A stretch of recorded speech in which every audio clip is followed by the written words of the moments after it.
तो अपन काइनेमेटिक्स की स्टार्ट करेंगे। तो अपन ने पिछले लेक्चर में डिस्टेंस के बारे में पढ़ा था, डिस्टेंस फाइंड करना था, ये करना था, वो करना था। जैसे कि अपन डिस्टेंस फाइंड रोटेशन में भी करते थे, प्योर रोलिंग में।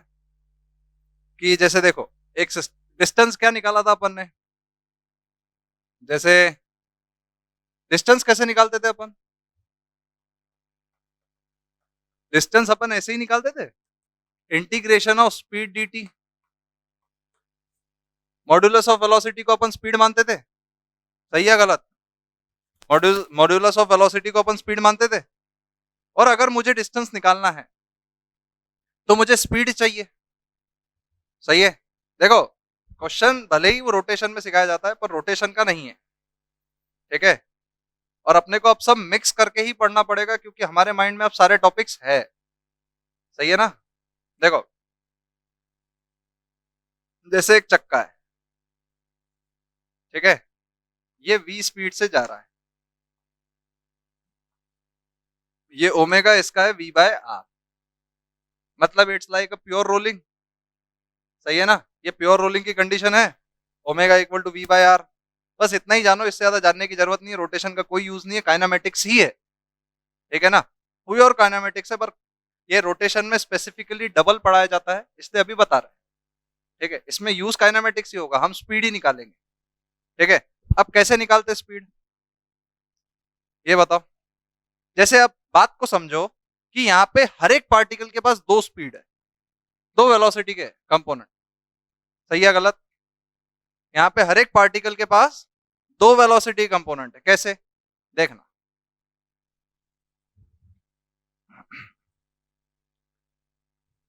ओमेगा आर, क्योंकि ओमेगा से वो घूम भी रहा है, और ट्रांसलेशनल स्पीड भी है v, मतलब ये घूम भी रहा है, जैसे तुम्हारा गाड़ी का चक्का है, वो घूमता भी है और आगे भी जा रहा है।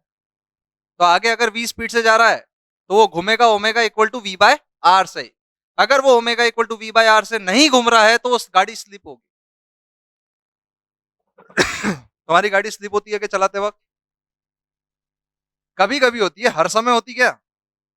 एक आध बार हो गई, फ्रिक्शन कम ज्यादा हुआ, इधर उधर हुआ, टर्न के वक्त हमने सोचा समझा नहीं, गाड़ी नए नए सीख रहे हो, है कि नहीं? तो ये सब तरीके हैं हॉस्पिटल में मिलने के। समझ में आ रही है मेरी बात, है कि नहीं बेटा? ज्यादा हवा में नहीं चलाना। देख, हर एक पॉइंट के दो कंपोनेंट है, और तुम इधर देखोगे तो omega equal to V by R, तो omega R is equal to V है। प्योर रोलिंग का मतलब देखो ना, omega R equal to V है। अगर इस पॉइंट का कंपोनेंट देखोगे तो ये ऐसे रोटेट हो रहा है, मतलब ये ओमेगा आर है और ये वी है। प्योर रोलिंग में हम यही बोलते थे कि जो पॉइंट ग्राउंड से टच है उसकी वेलोसिटी, नेट वेलोसिटी 0 होना चाहिए। बोलते थे या बोलते थे? अगर नेट वेलोसिटी 0 है तो v equal to omega r बोलते थे, यही कंडीशन होती थी प्योर रोलिंग की। हम कभी भी ये बोलते थे कि रिलेटिव स्पीड 0 होना चाहिए, वो अभी अपन बाद में पढ़ेंगे। अभी बस इतना समझ लो, प्योर रोलिंग मतलब जो ग्राउंड से टच होने वाला पॉइंट है वो स्लिप नहीं कर रहा। स्लिप नहीं कर रहा मतलब उसका रिलेटिव मोशन ग्राउंड के रिस्पेक्ट में 0 है। समझ में आया? ग्राउंड के रिस्पेक्ट में 0 है मतलब v equal to omega r, तो इधर और इधर सेम है, तो मतलब ये रेस्ट पे है, किसके रिस्पेक्ट में? ग्राउंड के रिस्पेक्ट। समझ में आया इतना? यहां तक पॉइंट क्लियर है? फिर तुमको ये बताना है कि ये पॉइंट एक चक्कर में, ये पॉइंट एक चक्कर में कितना डिस्टेंस ट्रेवल करेगा?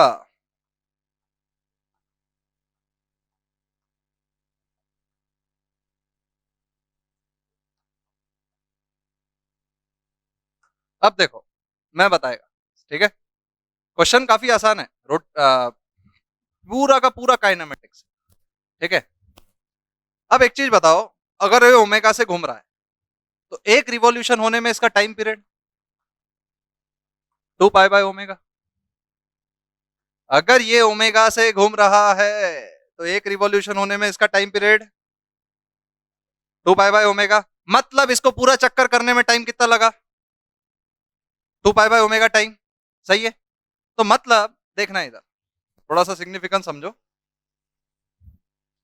मतलब पहले ये चक्का ऐसा बना होगा,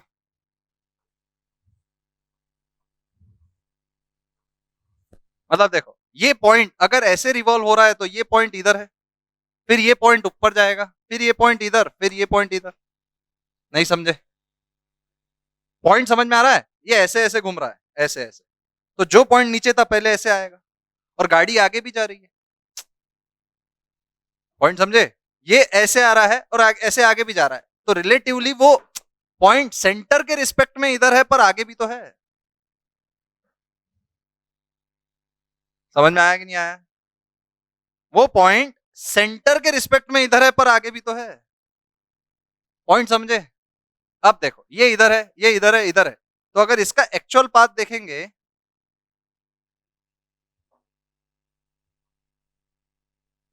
ये है, ये कोई कर्व है, इस कर्व का नाम होता है साइक्लॉइड। क्या नाम होता है इस कर्व का? साइक्लॉइड। इसका कोई ज्यादा सिग्निफिकेंस है नहीं, काफी आसान चीज है। ये सब नाम पे अपने को जाना नहीं है, भले ये नेमिंग के क्वेश्चन आ जाए थ्योरेटिकल कभी तो वो अलग बात। ठीक है, ये बहुत ही आसान क्वेश्चन है। अब एक मिनट बताओ, अपने को निकालना है डिस्टेंस। डिस्टेंस निकालने के लिए अपने को चाहिए स्पीड। अपन मान लेते ये पॉइंट रिवॉल्व हो रहा है, सेंटर के अबाउट तो रिवॉल्व ही हो रहा है। सेंटर को अगर मैंने रेस्ट पे मान लिया, सेंटर के रिस्पेक्ट में पॉइंट कैसा घूम रहा है? सर्कल। सोना नहीं है बिल्कुल। सेंटर के रिस्पेक्ट में पॉइंट कैसा घूम रहा है? सर्कल। बोलो सही बोल रहा हूं या गलत? सही है। तो सेंटर के रिस्पेक्ट में अगर ये सर्कुलर मोशन कर रहा है, तो अगर हमने इन जनरल एक केस माना कि सेंटर के रिस्पेक्ट में अगर ये ओमेगा टी ट्रेवल कर रहा है, ओमेगा टी, सेंटर के रिस्पेक्ट में ये ओमेगा टी ट्रेवल कर रहा है, सही है। तो मतलब एंगल कितना ट्रेवल करेगा? अगर ओमेगा है, टाइम पीरियड है, तो ओमेगा टी। बात समझ में आ रही है? ओमेगा टी है।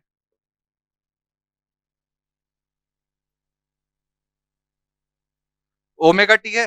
यहां तक बात समझ में आ रही है? टी टाइम में कितना एंगल ट्रेवल करेगा? ओमेगा क्या होता है? Radian per second. मतलब एक सेकंड में वो कितना रेडियन, रेडियन मतलब एंगल। नहीं समझ में आ रहा? रेडियन मतलब एंगल।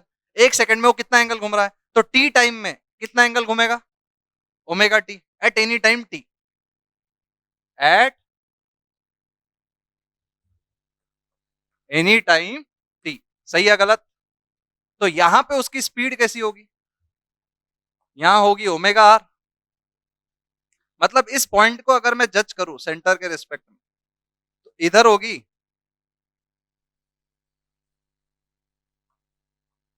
ओमेगा आर, इधर क्या होगी? Omega r. और सेंटर के रिस्पेक्ट में देखोगे तो इधर वो आगे वी से भी जा रहा होगा। नहीं समझ में आ रहा? सेंटर के रिस्पेक्ट में देखोगे तो आगे वो वी से भी जा रहा होगा। तो नेट वेलोसिटी कितनी है? Net speed. तो इसका वेक्टर कंपोनेंट का मैग्नीट्यूड लेना पड़ेगा, इसका वेक्टर कंपोनेंट का मैग्नीट्यूड लेना पड़ेगा, इसका वेक्टर कंपोनेंट का मैग्नीट्यूड लेना पड़ेगा। तो अब एंगल क्या है देखोगे तो ये ओमेगा टी है। देखना ध्यान से,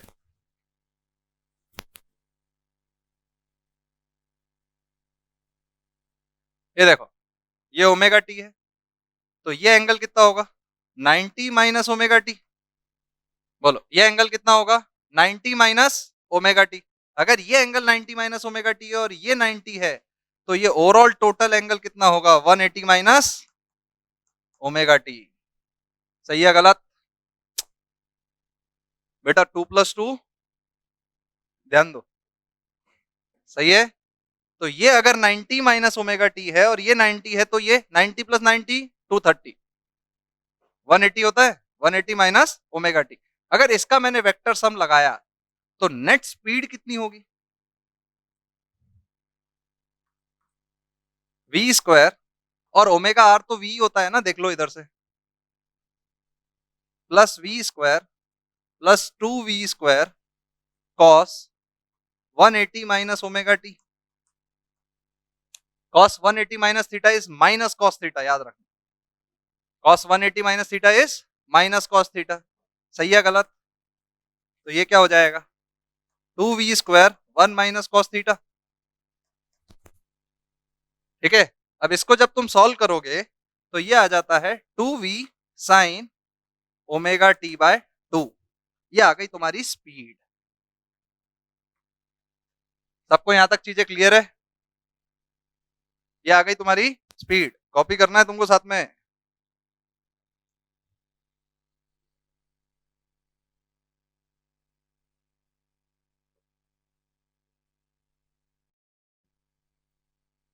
ये करना है तुम्हें।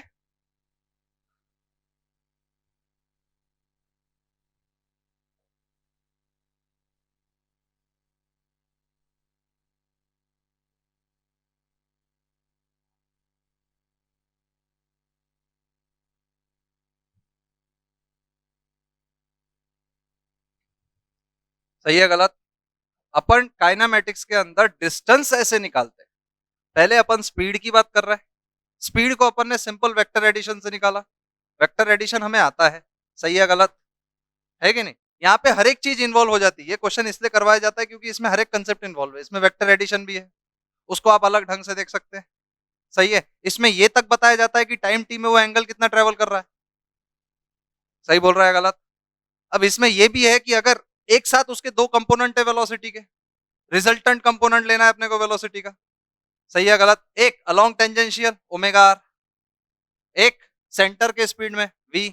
सही है गलत? तो अगर अपन ने स्पीड निकाला तो क्या निकला speed? 2v sine omega t by 2 dt। बोलो सही बोल रहा हूं या गलत? 2v sine omega t by dt। Time कहां से कहां तक?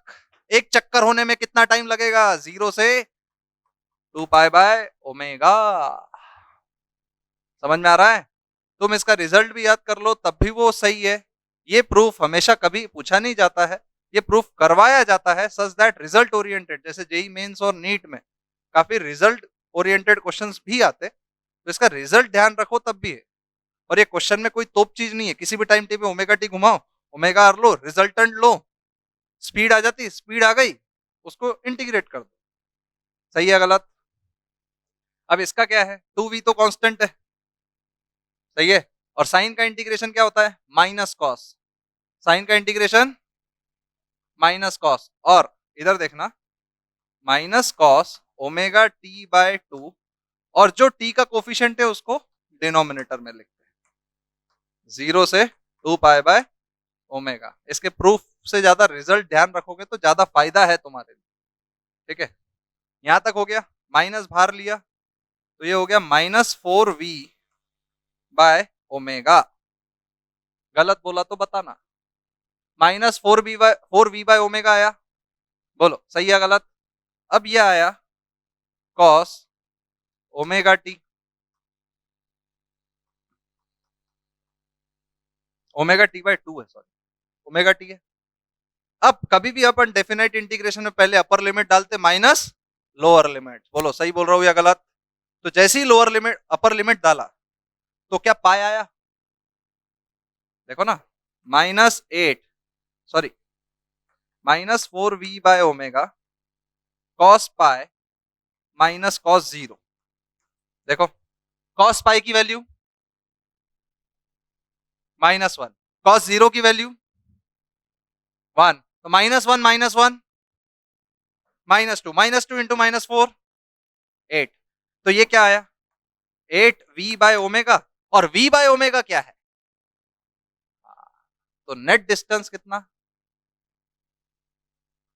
8r। समझ में आया सबको? 8r आंसर है। टोटल डिस्टेंस कितना ट्रेवल करेगा वो? 8r। सबको समझ में आया? लिखो फटाफट।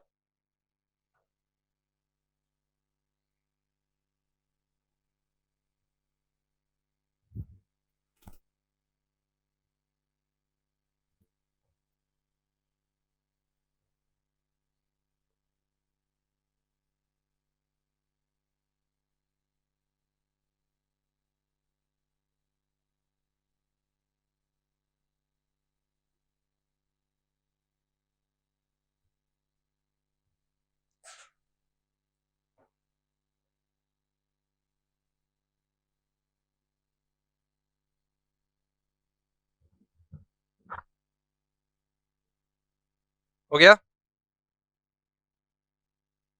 मिटा दूं?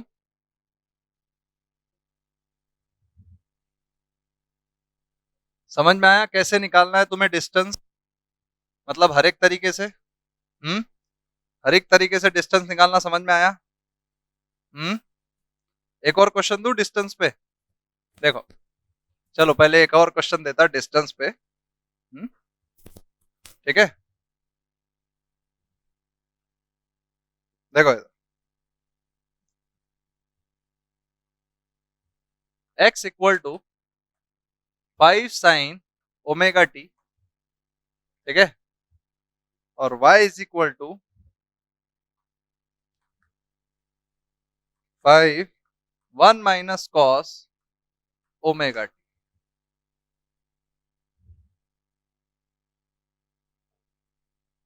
Find distance traveled in 2 seconds. First 2 seconds. Find distance traveled in first 2 seconds.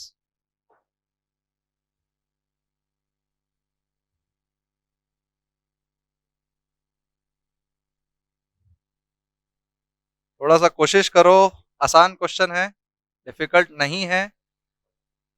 देखो, क्वेश्चन देखने का नजरिया बदलो पहले, ठीक है, और थोड़ा सा मैं करके दिखाता हूं कैसे होता है। यूनिफॉर्म सर्कुलर मोशन कैसे किया जाता है वैसा क्वेश्चन है।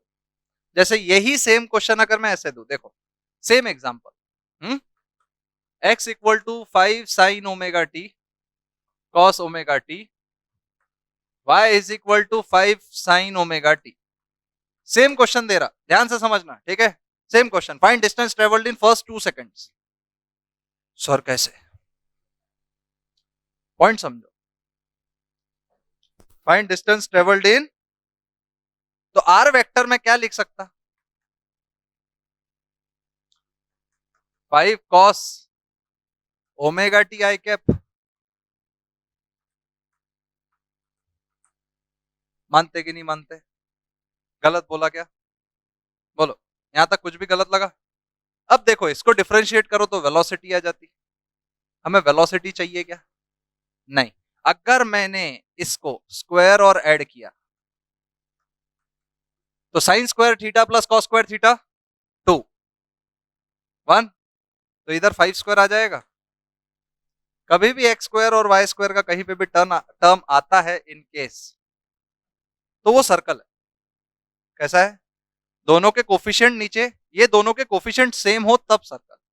ठीक है, कहीं पे भी इन एनी केस, कहीं पे भी अगर तुम्हें अंदाजा भी दिखा ऐसा कि अगर कोफिशिएंट दोनों के सेम है तो ये क्या है? यहाँ एडिशन का साइन होना। हाँ, समझ में आ गया? अगर माइनस का रहा तो हाइपरबोला है। अभी थोड़ा सा ध्यान रख लो, सब कुछ सिखाया जाता है एट द एंड तक। ठीक है, यहां तक बात समझी? अगर ये सर्कल है तो इसका रेडियस क्या है? 5, और सेंटर क्या है? ओरिजिन। इसका रेडियस क्या है? 5, सेंटर क्या है? यहां तक बात समझी क्या? बोलो, पक्का? अब देखो, ध्यान से समझना, सब कुछ होगा, सब कुछ मजा आएगा, सब कुछ। रेडियस 5 है, एक सर्कल में है, मतलब पार्टिकल एक सर्कल में ट्रेवल कर रहा है, ऐसा ऐसा ऐसा ऐसा। बोलो, गलत बोल रहा है या सही? पार्टिकल किस में ट्रेवल कर रहा है? पार्टिकल किस में ट्रेवल कर रहा है? सही है गलत? सबको यहां तक समझ में आ रही है बात? अगर सर्कल में ट्रेवल कर रहा है और अगर इसका मैंने Vx निकाला, Vx क्या है? -5 ω साइन ω t। और Vy क्या है? 5 ω cos ω t। बोलो, सही है गलत? यहां तक मेरी बात समझ में आ रही है या नहीं आ रही? बोलो, यहां तक बात समझ में आ गई? ये Vx और Vy आ गए ना, तो V नेट है।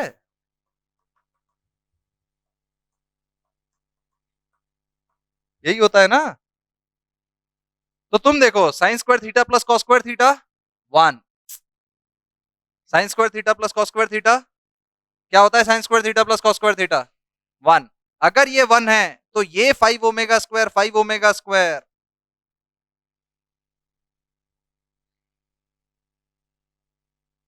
5 ओमेगा स्क्वायर यहाँ पे भी है, 5 ओमेगा स्क्वायर कॉमन आएगा तो सीधा ये 5 ओमेगा आ जाएगा।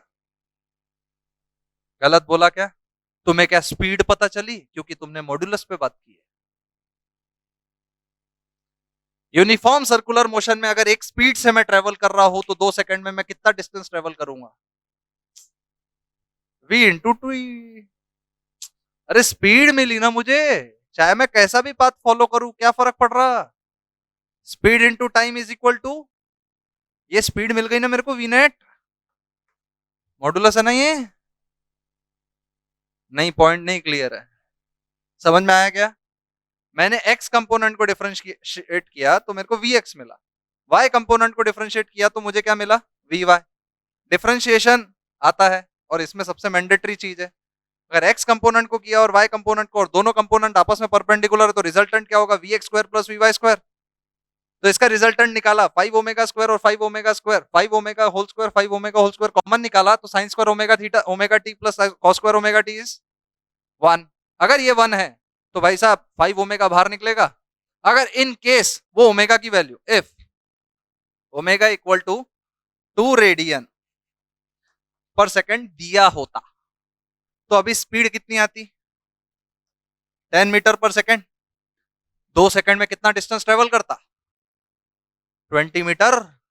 ऐसे निकालते क्वेश्चन। मतलब कई बार x भी टाइम पे डिपेंडेंट है, y भी टाइम पे डिपेंडेंट है। क्या बोला मैंने?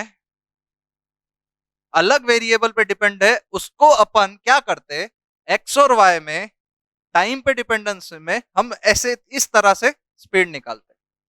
इस पे यहां पे भी वैसे ही कर सकते थे, यहां पे सर्कल आता है पर सेंटर ओरिजिन नहीं है। ये कॉपी करो, मैं बताता तुम।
हो गया?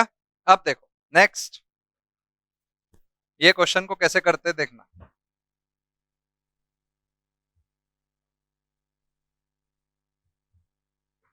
देखो इसको अपन कैसे कर सकते, ध्यान से देखना। x/5 प्लस y/5 -1 का होल स्क्वायर इक्वल टू 1। मानते कि नहीं मानते? अगर सब टर्म्स को मैंने 5 स्क्वायर से कर दिया तो x square plus y minus 5 का whole square equal to 5 square. इस क्वेश्चन को देखते से ये समझ में आता है। देखो थोड़ा सा समझने की कोशिश करना, बस मैं बता रहा वैसा से समझ जाना कि ऐसा हुआ तो ऐसा करते। ठीक है, इसका सेंटर है 0,5 और रेडियस है 5। सही है, तो एक सर्कल मैंने बनाया, सेंटर 0,5 है मतलब y एक्सिस पे सेंटर है। हमको सिर्फ इतना ही मतलब है, इससे ज्यादा मतलब नहीं है। हमको सिर्फ स्पीड से मतलब है। स्पीड क्या होगी? vx क्या है इसका? 50t cos 10t। vy कितना है?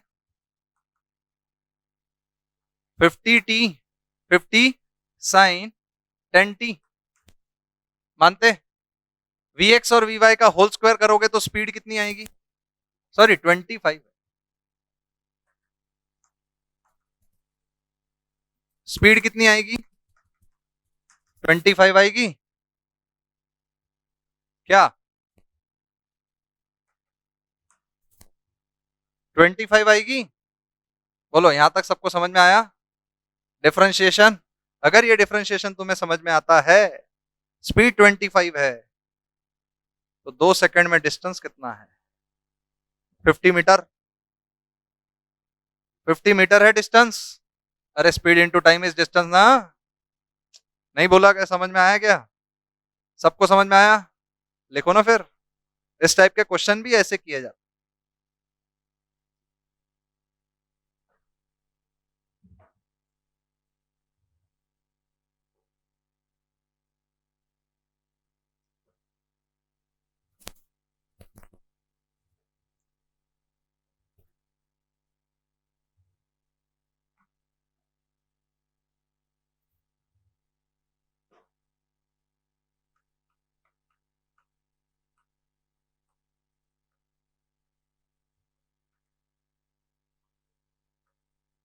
अब अपन किस पे बात करेंगे?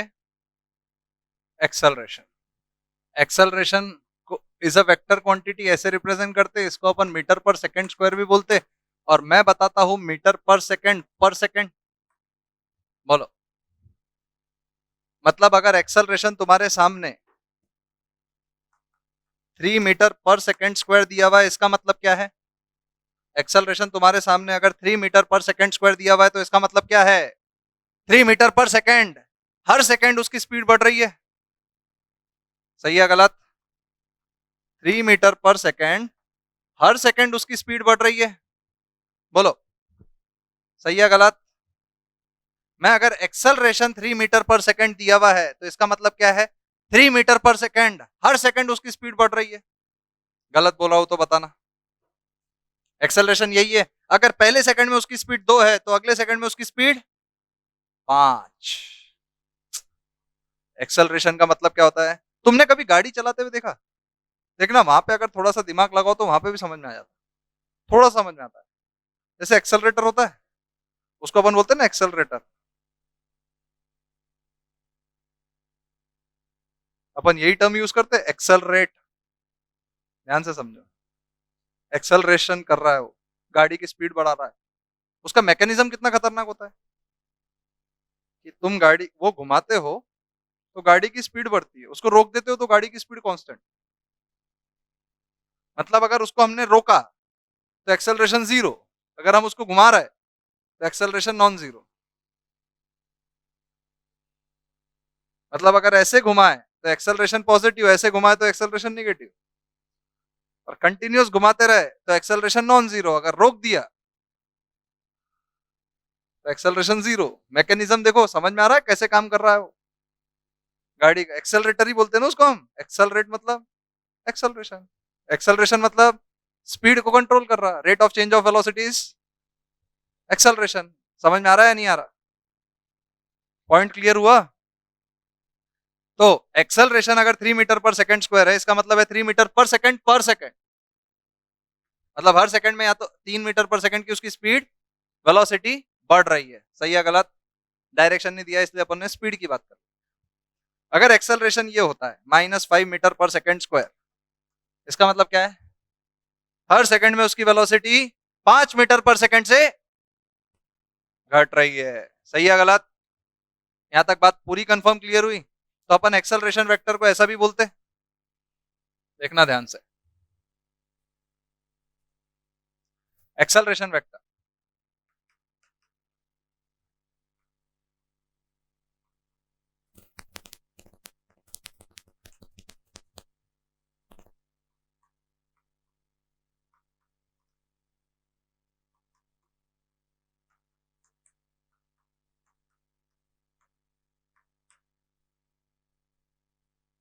बोलो गलत बोला तो बताओ।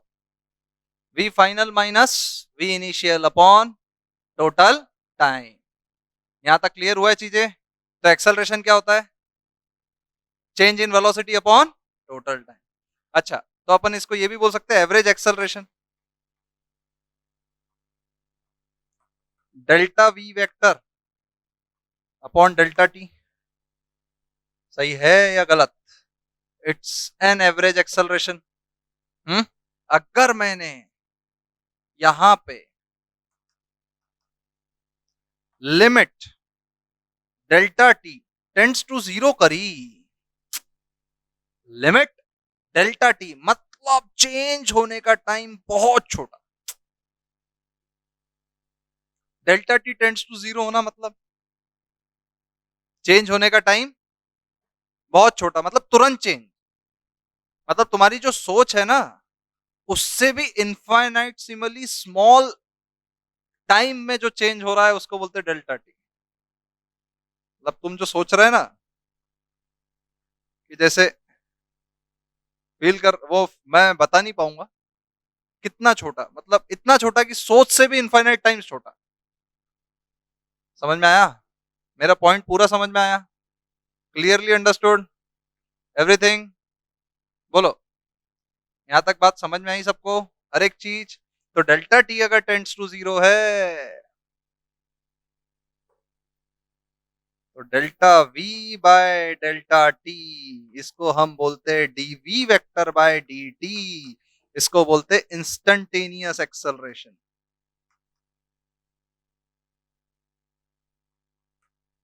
इसको हम बोलते हैं इंस्टंटेनियस एक्सेलरेशन। बोलो, सही है गलत? इसको हम क्या बोलते हैं? हाँ, इंस्टंटेनियस एक्सेलरेशन। लिख लो फटाफट।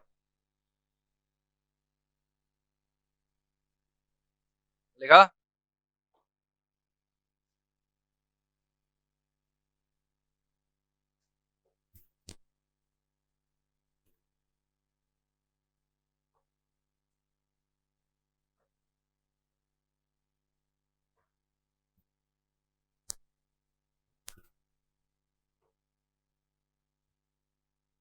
सही है। यहाँ पे हो गया इंस्टंटेनियस एक्सेलरेशन। अब लिखो question. R vector is equal to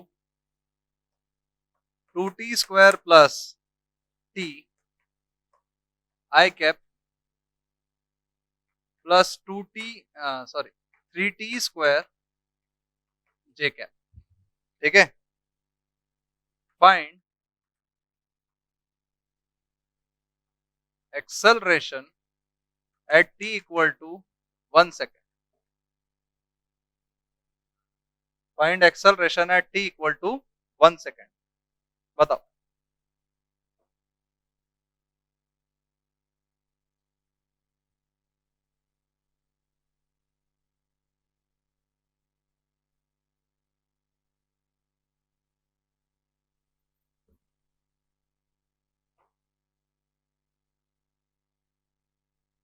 अरे सीधा वेलोसिटी वेक्टर यही होता है ना, d r by d t. तो ये क्या हो जाएगा? 4t plus 1 i cap plus 6t j cap. तो एक्सेलरेशन वेक्टर क्या होता है? Dv vector by d t. तो ये होगा 4 i कैप प्लस, एक्सेलरेशन आ गया कांस्टेंट। एक्सेलरेशन आ गया। यहां तक बात सबको क्लियरली समझ में आई? हर एक चीज। एक और क्वेश्चन करें? ठीक है?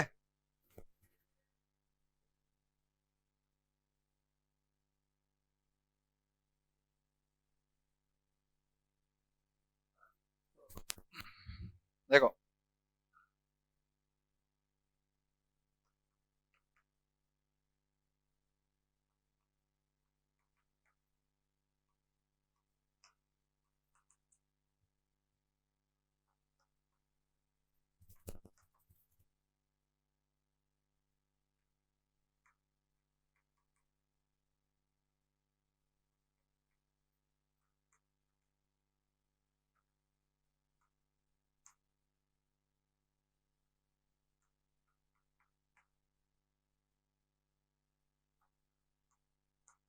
ये इनिशियल वेलोसिटी है। हाँ, बताओ।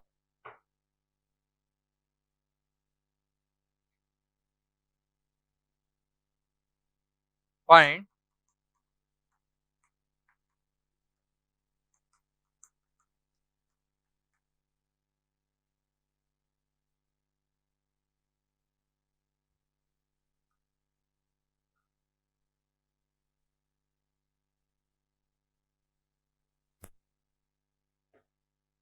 जाने तुझे देंगे नहीं।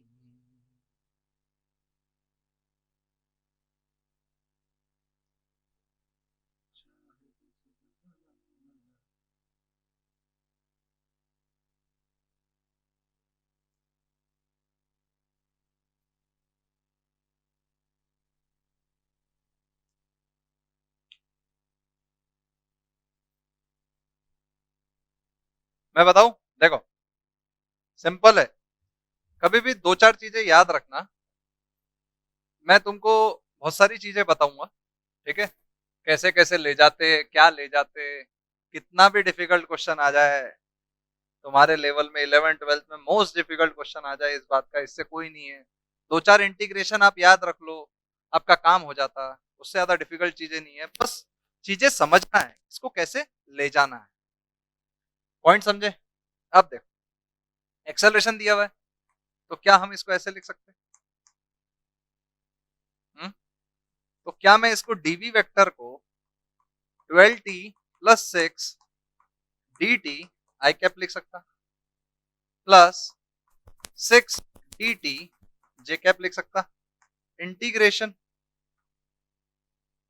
गलत बोला तो बताना। तो इंटीग्रेशन है t इक्वल टू 0, ये u दिया हुआ है यहाँ पे, और ये v वेक्टर, गलत बोला क्या, बोलो। और ये इसका क्या है, 0 से t लिख देते, वेरिएबल 0 से t, तो ये क्या होगा, टी स्क्वायर बाई 2, तो 6t स्क्वायर, 6t आई कैप, गलत बोला क्या, ये क्या होगा 60,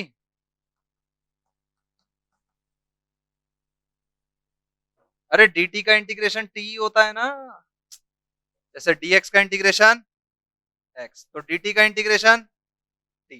यहां तक बात समझ में आई। तो ये क्या होगा, v vector minus u vector, बोलो v vector minus u vector, u vector आपको दिया हुआ है, क्या दिया हुआ है,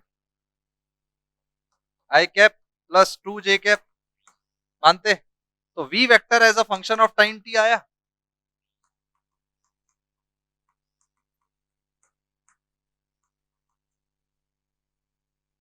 प्लस इधर जाएगा तो प्लस होगा ना, नहीं आ रहा समझ में, समझ में आया या नहीं आया, बोलो, क्लियरली अंडरस्टूड एवरीवन। तो v vector as a function of time t आ गया। तो वापस अगर हमें x लाना है या r वेक्टर, v को अपन क्या लिखते हैं,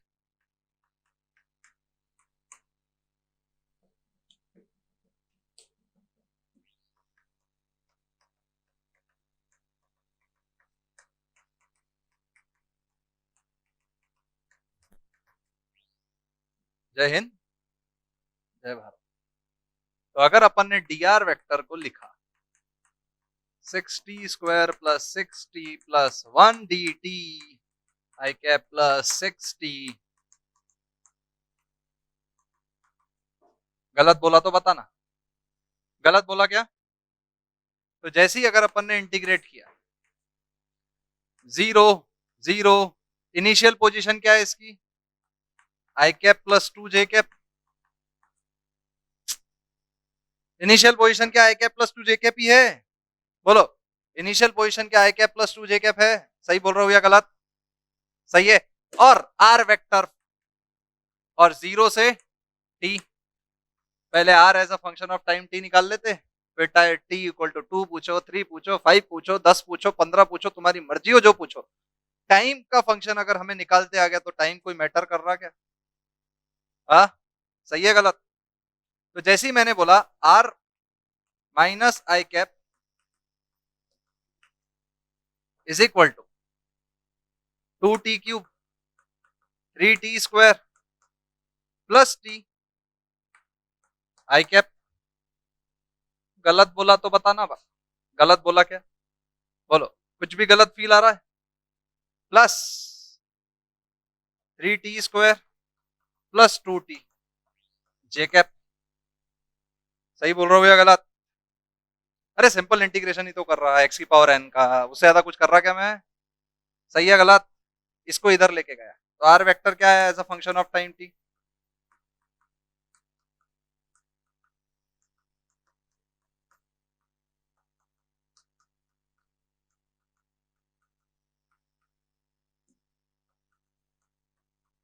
सही है। तो at t equal to 8 into 2 16, कितना होता? 16 प्लस 4 12, 28, 28 प्लस 2 30, 31 बार। और ये कितना है? 12, 12 प्लस 4 16, 16 प्लस 2। तो इसकी फाइनल पोजीशन पता चल गई एट टी इक्वल टू 2। बोलो सही बोल रहा हूँ या गलत? यहाँ तक सब कुछ क्लियर हो गया? बोलो। और कुछ? मजा आया? हर एक चीज? तो इसके आगे का अपन एक्सेलरेशन का थोड़ा सा और चेंजेस अपन अगले लेक्चर में पढ़ेंगे, ठीक है? चलो फिर नेक्स्ट लेक्चर में मिलते हैं।